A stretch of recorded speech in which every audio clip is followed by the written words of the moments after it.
The big change in my life was at 13, my father died very suddenly from a heart attack. 18 years old, I was in a kind of a gang, I suppose. You know, if you don't have a family, I understand how gangs become. And they gave me 6 months in a detention center, me and my friend. But in there, first of all, we did circuit training. And because I was very fit from all the stuff that I did, I was much better than everyone in there. It was a point which changed my life, because I said, look, this could be my future.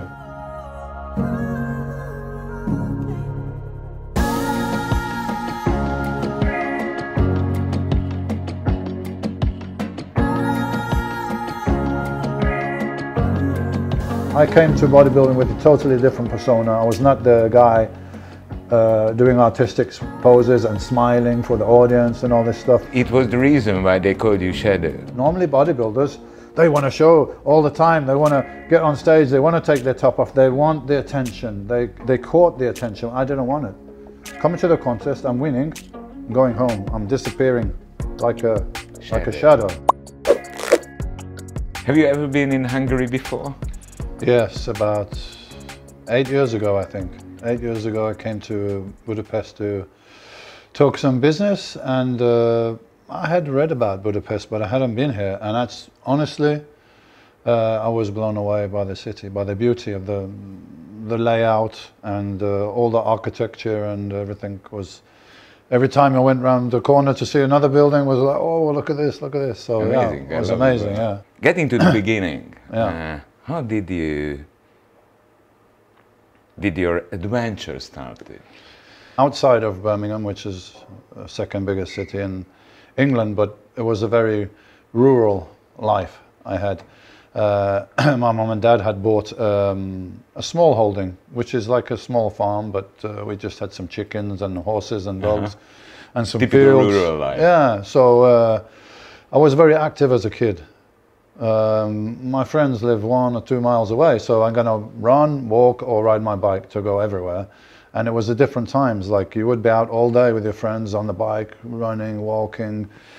No internet, no mobile phone, nothing. Of course not, no, very active. My mother used to teach horse riding, so we had a couple of ponies. So I did horse riding, my sister also did it, and she's successful now in competitions and stuff for horse riding, but I didn't continue after I was a certain age. And I think the big catalyst, the big change in my life was at 13, my father died very suddenly from a heart attack. He was only 42 years old. And this was like a bomb dropped on my life, and everything changed. Very close? I wouldn't say we were very close. Didn't see my father a lot. But it was my father, you know, he would come and go, but it's my father, you know, and every boy is looking up to his father as his hero, and the guy that you're going to, how do I be a man? I'm going to learn from my father, is the example. And then he wasn't there anymore. And very quickly, my mother wanted to remarry, and we moved from this environment to the city. So it's to Birmingham. To Birmingham, yeah, so totally new environment. And I mean, looking back now, that I changed a lot after this. Before this, I was doing very well at school and everything. After this, I didn't care. I didn't care about school. I wasn't interested in any things like this. Anyway, towards the end of my school, I started doing some karate. And I was always doing push-ups in my room, squats and all these things, and wanting to build a physique. And after I finished my school at 16, my mother wanted to, her new partner, very tragically, also died from a heart attack within about a year. So it was my father, and then the new guy had a heart attack, and my mother was not doing very well mentally because of all this stress. And I was kind of on my own a little bit sometimes. How old have you been there? 16, I left home. I left home at 16, and I stayed at my friend's house for a little bit, and on a couch here, and this and that. And about, I was 18 years old. I was in a kind of a gang, I suppose. You know, if you don't have a family, I understand how gangs become, because you get the surrogate family, which is your friends, your gang, and you look after each other. Yeah. This is how gangs are created. Anyway, we got into a bit of trouble. It was nothing serious. Actually, sounds a bit cliche, but I was just in the wrong place at the wrong time. During some civil unrest in England, there was riots everywhere around the country. And the gang involved. Yeah, but we weren't involved. We were actually in the wrong place at the wrong time, and we got picked up by the police. And they gave me 6 months in a detention center, me and my friend. You were actually, 18? I didn't do anything, but I was not going to say, hey, it wasn't me, it was my friend. Yeah. We go together, you know. So I was there. You were 18 at that 18, time? yeah. And this detention center in England, the idea was, it's a short sentence, but it's very militaristic. You have to march everywhere, you have to wear a uniform, you have to do sports. The idea was to try to instill some discipline into these kids. But I already had internal discipline. That's how I survived. Otherwise, you know, I wouldn't survive being, not having a family and stuff like that. But in there, first of all, we did circuit training. So, you know, going a circuit, squats, push up, sit up, pull up. And because I was very fit from all the stuff that I did, I was much better than everyone in there. In fact, the first time I remember the prison officer, he said, there's a circuit of 20 exercises.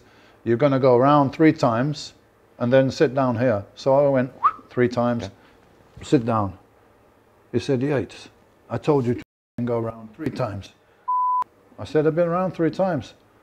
Do it again, let me watch you. So I went around very quickly again. He's like, okay. You learned on the hard way. Yeah. And also they had powerlifting in there, they had weights. So I get to do the weights a couple of times a week. And I was stronger than everybody else. And I had a better physique than everyone else. So I said, okay. Something, I enjoy this and I'm good at it. And although I don't think I deserved to be there, it was a point which changed my life, because I said, look, this could be my future.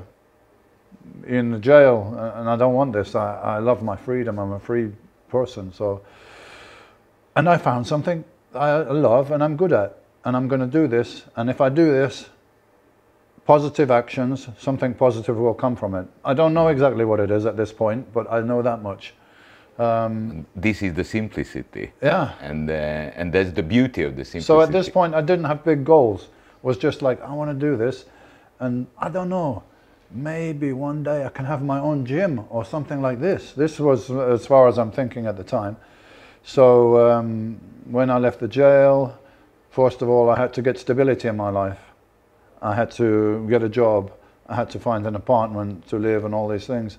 So this took time, but during this time, I was studying. I was reading nutrition. I was reading about training. I was reading all the bodybuilding magazines. But why I'm not doing it yet? I'm not doing it yet because when I do it, I want to do it properly. And I can't do it properly now with not a job and, you know, stability. So I had to create that. And when I created that, then I said, okay, I'm going to give 100% to this. And I have already knowledge, saved my time about training and nutrition. I'm not wasting a year. How old the young Yates at that time? I was, when I really started training was just after my 21st birthday. 21st? Yeah. On your own? On my own, yeah. And of course, nobody's interested in this strange hobby that you're starting to do, and they don't see anything positive coming from it. So I didn't have anyone to believe in me. I believed in myself, which is very important. Yeah? It doesn't matter about that, it's the inside. Believe in myself, something positive's coming from this, and I'm doing this, and I'm going training, I'm going to eat like this. And I'm sorry I can't go out with my friends anymore to go to drink or any of these things because it's not going to help me. Yeah? So I had to cut all of this, and I don't think anyone really understood. Until, first of all, I did a little contest after training for about 8 months and between gyms in Birmingham and the beginners contest, and I won that quite easy. And after a year and a half, I went to IFBB contest, novice, so it's the first one. Yeah? Still national? National, yeah, it's a novice competition, so it's a lower tier competition, and I went there. I didn't see at the time myself, now I can see from the pictures, that I was totally outclassed everyone in the class, and I went on, I did my poses, I came off the stage, and there was waiting for me the officials from the federation. Who are you? Where did you come from? Like really, like I'm from Birmingham, and They were positively shocked. yeah, they were like, why are you in the novice competition? You should be in the heavyweights. I said, no, because it's my first contest. I don't think I'm good enough to be in the heavyweights. And they're practically laughing at me. You're the best heavyweight we've got in the country. I'm like, come on, no, surely not. But about this guy and this guy. Because I had only seen pictures in the magazines, I hadn't really seen the people. So we want you to be on the British team to compete in 2 weeks' time in the World Championship as a heavyweight in the World Games, which is a collection of sports that didn't make to the Olympic Games, bodybuilding being one of them. So I was a bit reluctant because I thought I wasn't ready, but they persuaded me. I went on the team, and to the World Championship, I got 7th place out of 13 guys, but they were, you know, maybe they've been training for 5 years or 8 years. They were the best amateurs in the world. The winner gets to turn pro. The winner was Barry DeMay. He went on to be successful in Mr. Olympia. There was a lot of good guys there. So although I didn't win, I didn't like that feeling because I was not fully prepared. So somebody changed my plans, and I'm very much planning, strategizing like a general or military, every aspect I want to plan it. So I said, okay, it was good. I can see that in the future I have potential to beat these kind of people with more training, but nobody in the future is going to persuade me to do what I don't want to do and change my plans. So after that I won British Championship in '86, and because I won the British Championship, somebody believed in me now, and they said, I will back you to open your own gym, because I had not money. I was British champion, I didn't have a car. I couldn't afford a car, and I was British champion, so you know, I got the trophy, but I don't have any money in it still, you know. So somebody said, look, we'll open a gym, I'll buy all the equipment, you choose what you want, you make your ideal gym, and you know, we run it together and we split the profit. So that was where the Temple Gym started, which was where I trained for all my competitions, in the basement of a small building in the center of Birmingham, maybe 150 square meters. That was it. So now I had my own gym, which is now bringing me some income, some stability, and I opened the gym in '87, became British champion overall in 1988, and this was my ticket to turn professional. Describe me this gym, because the gym is they call it as a church. Yeah, it's a temple gym, which could be, you know, could have thought of that, you know, your body is a temple or something, but it was nothing as clever as that. It was simply on Temple Street. So everybody call it Temple Gym because it's on Temple Street. So that's why it was Temple Gym. And I choose all the equipment myself, hard core equipment. As far as I saw, it was not fancy at all. Nothing fancy, but very functional equipment. It was the best equipment, but it didn't look fancy. And it was down some very steep stairs, one door to go in, one narrow stairs to go down and come up. So at the top of the stairs, you couldn't see anything. And actually, there had been a gym in that premises under some guys, Kung Fu, weights, something since 1965. So the building already had this energy of being a gym, and you can smell the sweat in the walls. It's there, you know. So a lot of people found it very intimidating because of this energy, and they started to go down. Some people didn't start to go down. Many times I've been to get a coffee or something, and I come back and I see people looking down. Scary. I say, hey, oh yeah. I say, why you don't go down? We can go down, is okay? Yeah, come down, you know. So it was a very serious gym, no space to socialize. I think we had originally one bike for cardio, and the rest is just weights and machines. And because of the work ethic that I had, this rubbed off on everybody, and it became the culture there of like just hard work, and everybody's pushing each other, and nobody's there just to mess about or talk. I think, well, you know, it was a small place, so we probably had 100, 120 members, maybe 3 or 4 ladies. That was it. So it was very, you know, masculine, it's very masculine kind of place. Yeah. So it was quite intimidating for a lot of people, and also with the egos, a lot of people want to be the biggest guy in their gym. So they're coming to my gym. That's not going to happen. So they rather stay somewhere else. So that was the Temple Gym. Really a special place and one of the keys to my success. Unfortunately, it's not open anymore for various reasons, but you don't know, the times change, and this was a place and time. As far as I know, all along your career, professional career, it was your church, and you told once that you were living like a monk. Yeah, in the fact that I was regimented, and I was not looking for any kind of, I was cutting myself off from the rest of the world. Since I was very young, I dreamed about living in America, but when I got successful and I went to America, I realized by staying in Birmingham, where, you know, nobody really knows about bodybuilding, and I got my gym there, I could be isolated. And in isolation, I could do much better work. When I first went to America and the gyms were so big, I found it hard to focus because so many people and things going on, and it's like a carnival or something, you know?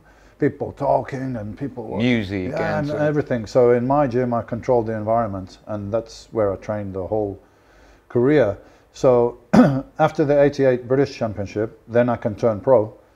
And my first contest was in New York. And at this point I said, right, I'm making a lot of sacrifice for this sport. I had a young son, I had a girlfriend, so, you know, I had a family as well to kind of look after. And when you make sacrifices as an athlete, your family makes sacrifice as well, because they lose time with you. You lose, you know, if your focus is just thinking about this all the time. So I said, to be fair to myself, to my family and everybody, if I don't place in the top 5 in my first professional contest, I'm not going to compete anymore, because I've seen so many people doing this, chasing this dream, which wasn't happening. So I had to be realistic with myself. And fortunately, in my first contest in New York, I got a very close second. And Joe Weider, who was like the godfather of bodybuilding at that time with the Weider Company and the magazines, there was no internet, so the only way you see your bodybuilding information and the bodybuilding stars is in the magazines. And these magazines made superstars of the people that were in there.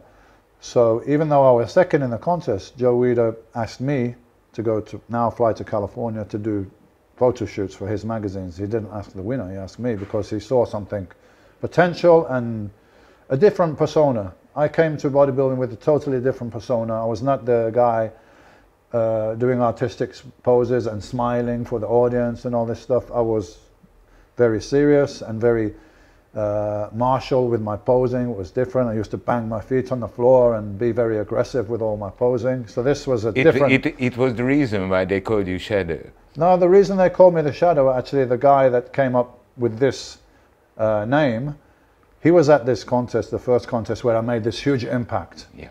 Yeah. But then I would disappear. And everybody is, what's up with this guy? Because he's like an enigma. He's not like a bodybuilder. Normally bodybuilders, they want to show all the time. They want to get on stage. They want to take their top off. They want the attention. They court the attention. I didn't want it. Coming to the contest, I'm winning. I'm going home. I'm disappearing like a shadow. So that's where the name came from, and it stuck. Were you being a shy kid when you were young? Yeah, I think so. I was shy. I didn't want to be the attention when I walked in the room. I wanted to be quiet. I was not this guy that was looking for all this. How big this contrast? Yeah, well, I chose a strange sport, you know, if I'm an introvert. But bodybuilding competition is 1 day a year or 2 days a year. If you do two competitions, maybe. The rest of the time is in the gym. And this is what I loved.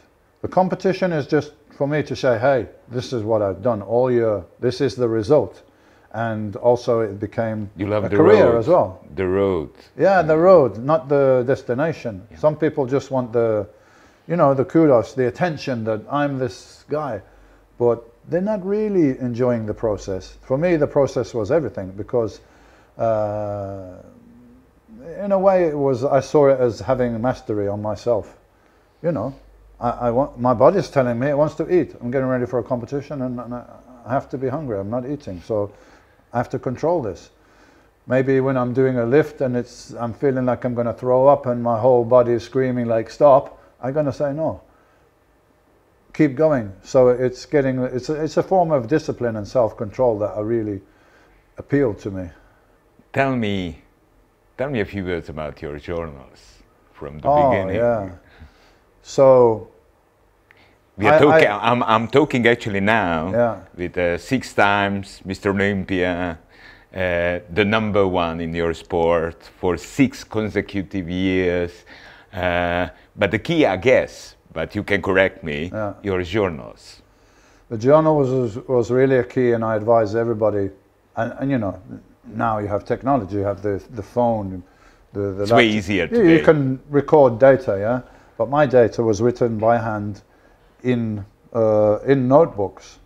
So every single workout, every exercise, every weight, how many reps, how I'm feeling, all this stuff, every month, all the measurements, the body weight, anything relevant notes, the nutrition, the supplementation, everything is written down, and that way I can analyze.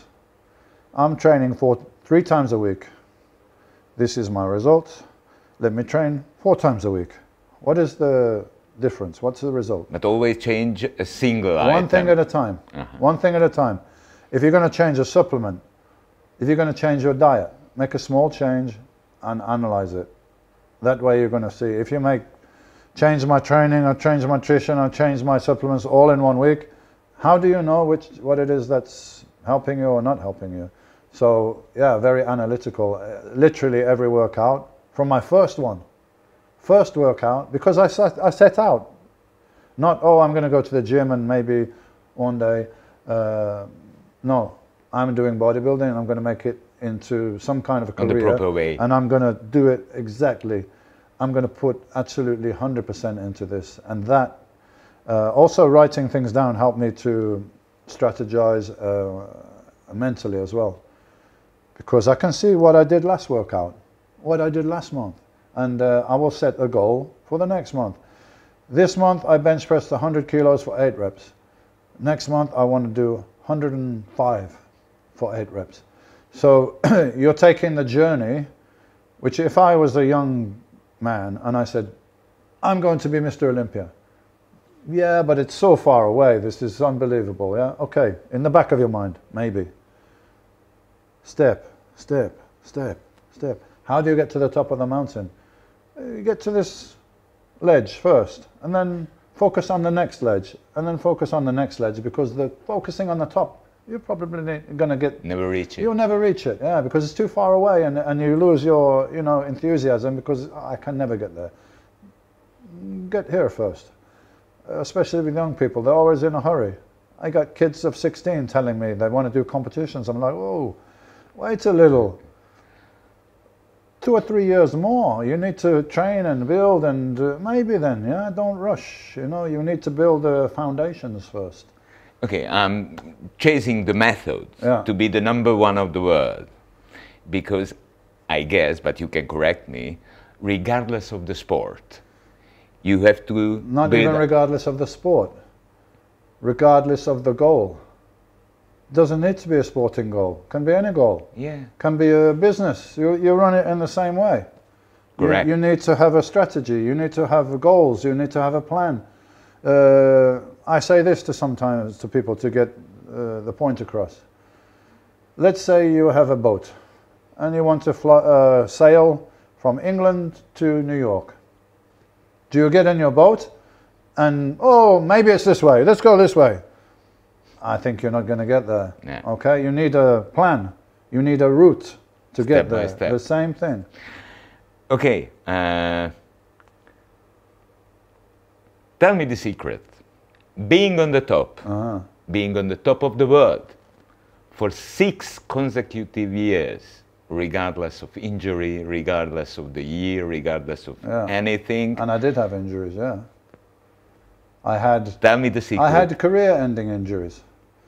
I know that. So I won the Mr. Olympia in '92.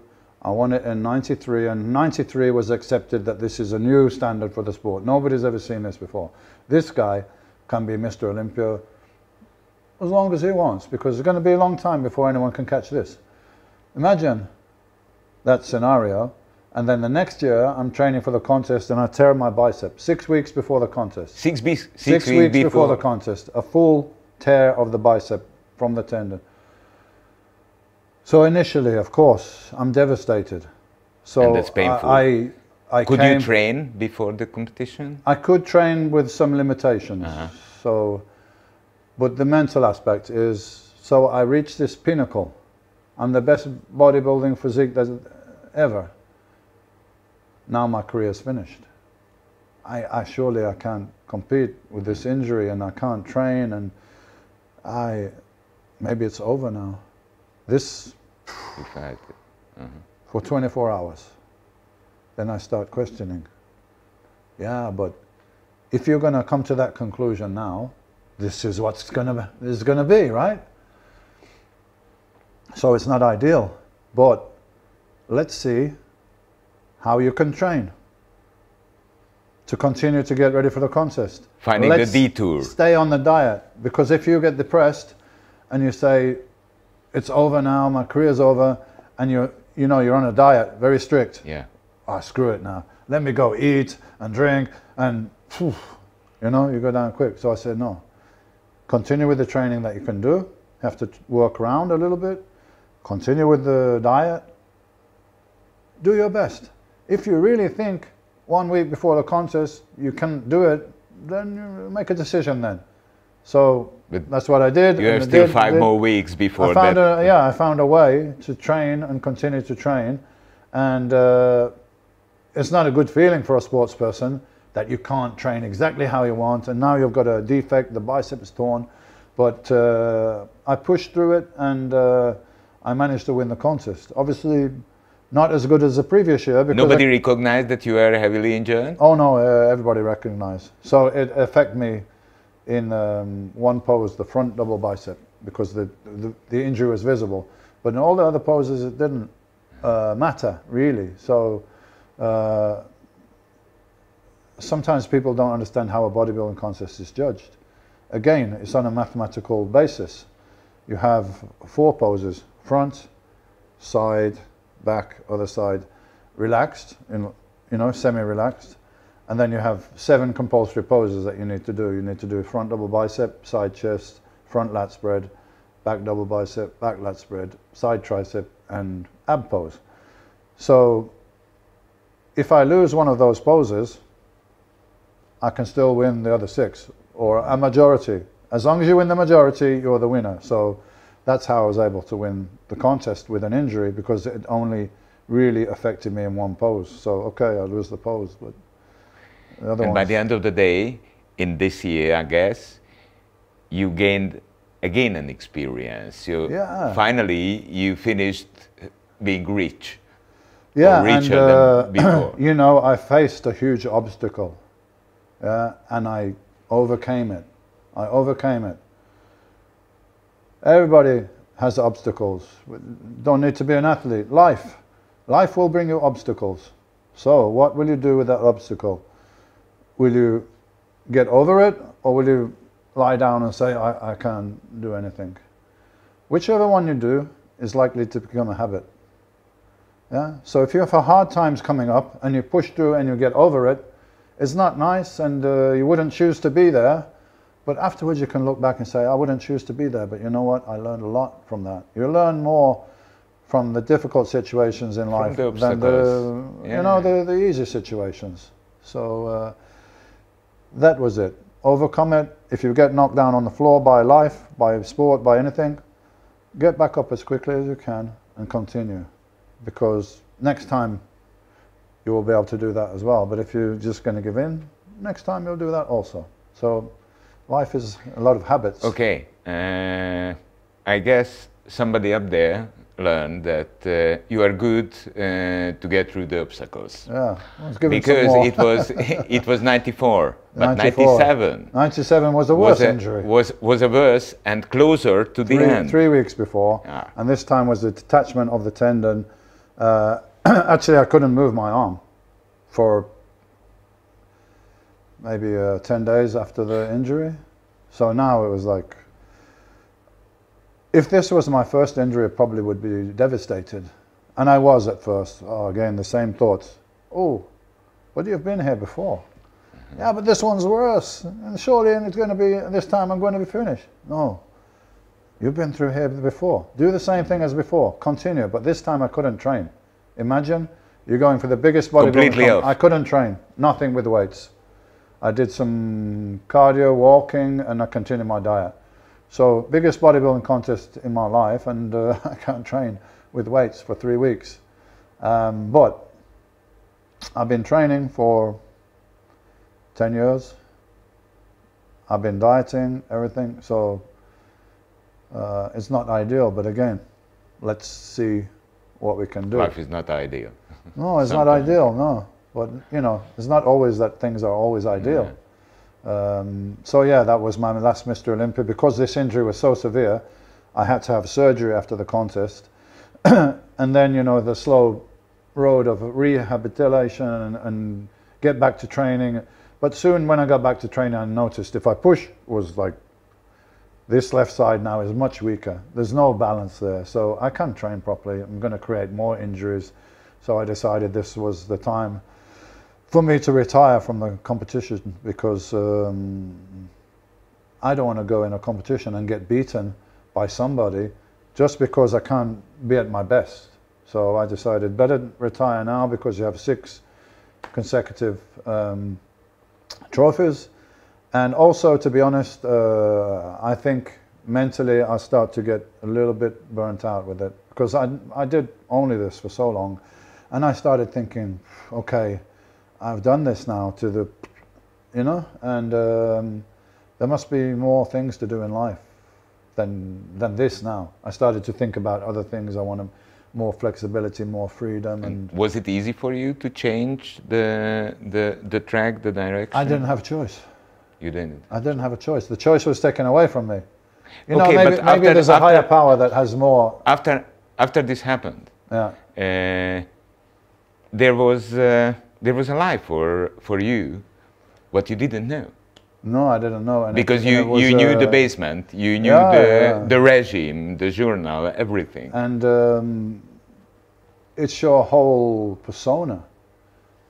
It's my career, it's my life, it's my persona, it's my self-ego portrait of myself. I'm this guy, I'm Mr. Olympia, this is who I am.